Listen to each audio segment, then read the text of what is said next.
Hi, this is Jim from Safety Wars. Before we start the program, I want to make sure everyone understands that we often talk about OSHA and EPA citations, along with some other regulatory actions from other agencies, legal cases, and criminal activity. Everyone is innocent until proven guilty in a court of law. Proposed fines are exactly that, and they are often litigated, reduced, or vacated. We use available public records, news accounts, and press releases. We cannot warranty or guarantee the details of any of the stories we share, since we are not directly involved with these stories, at least not most of the time. Enjoy the show. This show is brought to you by Safety FM.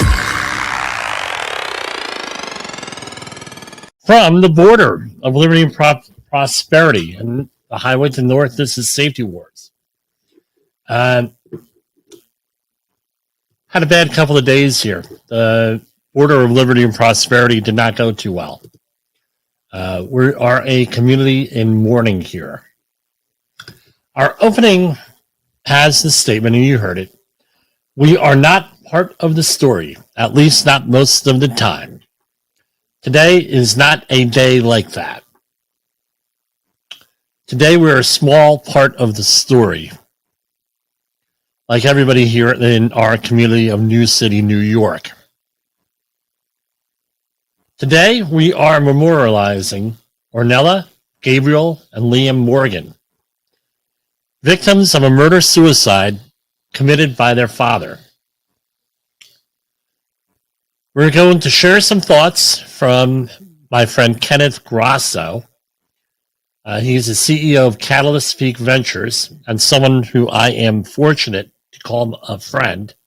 He wrote a very heartfelt social media post this weekend, and with his permission, I will share it and this is extremely rare.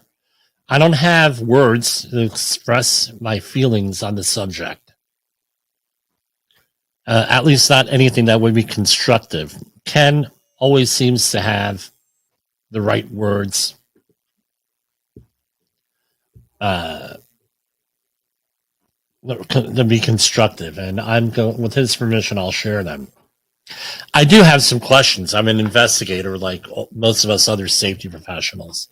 I do have some extremely controversial comments, but that's not for this segment of the program. Rest in peace, Ornela, Gabriel, and Liam. If you or someone you know are experiencing feelings of suicide or have any other crisis needs, call or text 988 or go to 988lifeline.org. So what happened? Something horrible. It made the national news, unfortunately. And this is from WABC 7. This happened Friday night into Saturday morning. The story is from Saturday morning. We do not have any other information, at least official information. Of course, people do talk to us here, and I'm not free to really share some of the information. I think it's speculation, to be honest with you. So we try to stick with concrete facts here rather than speculation. 4 family members were found dead in Rockland County, in a Rockland County home early Saturday after an apparent murder-suicide, police say. The deceased have been identified as members of the Morgan family. The father, age 49, Ornela Morgan, and 2 sons, Liam and Gabriel, ages 10 and 12. Police responded to the home in New City just before 12:30 a.m. to perform a welfare check. The father was a police officer in a town in Westchester County, Bronxville, and he didn't show up to work, so they did a wellness check. They were all pronounced dead. Apparent murder-suicide. How did I find out about this? So this story was 11:46 p.m. right, on Saturday, sometime around 1 p.m. in the afternoon. I got a call from a friend of mine, Jay, not Jay Allen, it's another Jay. And he had said, "Hey, dude, did you hear about something going on such and such a street?" And I said, "No, I heard nothing about it." About a half an hour later, my wife had received some notifications that the police were going to make an announcement as far as what was going to happen. It's sometime later. I don't have the exact time. And she was told by someone to please keep her eyes and ears open because it's going to be shocking, and you're going to want to hear it from the person who contacted her first, not one of the not off the impersonal TV. So we have a Moms of New City text message chain going on. She's a member of. We were there in horror, and how do we know the family? We know the family pretty well. 2 years ago, I was the baseball coach, one of the assistant Little League coaches for the younger son, Liam. A couple of years ago, he's I think 2 years younger than my son. No, 1 year younger than my son. But because of COVID, they had to combine age levels and things of that nature to make complete teams. So I was fortunate enough to be an assistant coach with the father. Assistant coaches don't do much. It's really the managers that do everything. We're there to help out where we can. Sometime after when Little League ended, Liam was very upset because of the camaraderie and everything else. I had to come. That was the day I realized that maybe I was becoming a coach, because I had to comfort a child at the end of the season, they lost the last game, and he didn't realize that was it. Very upset. Told him there'd be more baseball games. Not the way we hope things worked out with him and his brother, who were baseball players. We also knew them through the scouting.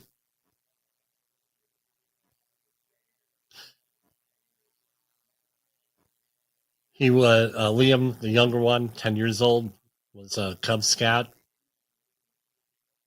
Saw them at all those Cub Scout events. The older brother, Gabriel, was a year ahead of my son in Boy Scouts. Got to interact with them. Great family. Ornela, the mother, great woman, loving woman. My son James, upon hearing about this, said Ornella was one of the really, really nice people, mom and dad. Wonderful people. All reports were that they were wonderful people. Like I said, I don't have really the right thing to say here. Offering my condolences to the survivors isn't enough. I know it's not enough. But I can do what I do here and try to use this platform to try to heal, try to find solutions, to have conversations, very uncomfortable conversations like we're going to have later on tonight. My friend, Ken Grasso, as I mentioned, had posted something here. This was, I believe, on Sunday evening. And it's something that, it's a different point of view that we don't often hear with this. And it was written as only Ken could write this. Hello, friends. As many of you have learned, our Rockland County community recently experienced a horrific tragedy. Many of us find ourselves either sitting alone with our thoughts or talking with others and asking them the same questions. What why, how, etc. I find myself doing the same and also continuing to search for the lesson. What keeps coming to mind is quote unquote gender expectations and the pressure we as men put on ourselves. And women reading this, please don't take this post as me ignoring you, as I can only imagine the expectations society and you yourselves put on you as well. But I feel more suited to discuss how I, as a man, feel, especially given the recent events. We as men, all have fears and thoughts that we feel we need to hide from the world. Each and every day, we wake up and do our best to put on a smile, pump out our chest, dress in our armor, and mount the horse to show our strength to the rest of the world, especially to the ones we love.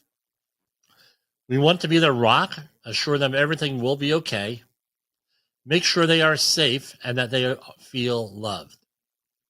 Even when we feel our lowest, many of us feel we cannot show them the cracks in our armor, be vulnerable, or they may lose their sense of safety or feel we are not worthy to be there to protect them. We do not want them to suffer, so we just take it on and carry it with us, and when we run out of the room to file it away, we find a quiet place away from everyone to let it out in our own ways. Tears, exercise, substance abuse, screaming, etc. It's okay to admit that we're struggling and to ask for help. It is okay to put away the smile, shed the armor, and let the horse rest. It doesn't make us weak or less of a man. In fact, it takes courage to seek help and to talk about our feelings. I know this is easier said than done, as I am guilty of this, and especially as I sit here and reflect on a very challenging year for me personally. Every 11 minutes, someone commits suicide. To put that into perspective, it is going to take me 30 minutes before I am done with this post. So it is possible that 3 people may have committed suicide during that time. Mind-blowing. Here is a call to my fellow brothers. If you're feeling overwhelmed or contemplating hurting yourself or others, please know that you don't have to follow through. Reach out to a family member, a friend, a therapist, and or you can always reach out to me, as I promise to listen without judgment and to offer you the compassion and empathy you deserve. By the way, this is Jim talking. He's the kind of person who would do that. I can almost guarantee you that nothing you are thinking is not something that I have at one time thought. Remember, seeking help is a sign of strength, not weakness. Also, it is not a bad idea to put the following contact in your phone. Suicide hotline, call text 988. Please consider putting it in and now, as hopefully you will never need it, but just in case it will be there and you will not have to think about it. Please keep in mind, these are just my thoughts, as I'm not a therapist. I'm just a man trying to be the best version of himself and to be the best husband and dad I can be.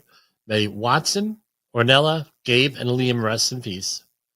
They will be greatly missed, leaving a huge void and hole in our hearts. And my dear friend and forever brother, Michael O'Neill, and all the others in my life that I've taken or attempted to take their lives, you are missed and loved. Let us all learn from this tragedy and be there for one another. The the post also has a photo here. That says a lot too. A meme. You'd be surprised at how many times that a man sits in his car or his bed, in the bathroom, in the living room, and holds his tears because he's dead ass stressed, or lost, or confused, or hurt, or ready to give up. But when he shows his face again, he looks perfectly fine, unbothered, and he still manages to smile and go about his business like nothing happened. Men are some of the most resilient, overlooked, and in the mind underappreciated to go through so much. Thank you, Ken. I appreciate you for letting me share this. We're going to take a brief break here, and then we're going to go into some commentary. I'm probably going to release this part of the video as a standalone. We're going to talk about goals and everything tomorrow, and I'm just going to kind of short here and call it a night here. This has been very stressful. We're going to, for me, talk about this. I'm shocked I didn't break down in the middle of this. And we will come back tomorrow and see you tomorrow. The views and opinions expressed on this podcast are those of the host and its guest and do not necessarily reflect the official policy or position of the company. Examples of analysis discussed within this podcast are only examples. They should not be utilized in the real world as the only solution available, as they are based only on very limited and dated open source information. Assumptions made within this analysis are not reflective of the position of the company. No part of this podcast may be reproduced, stored in a retrieval system, or transmitted in any form or by any means, mechanical, electronic, recording, or otherwise, without prior written permission of the creator of the podcast, Jay Allen.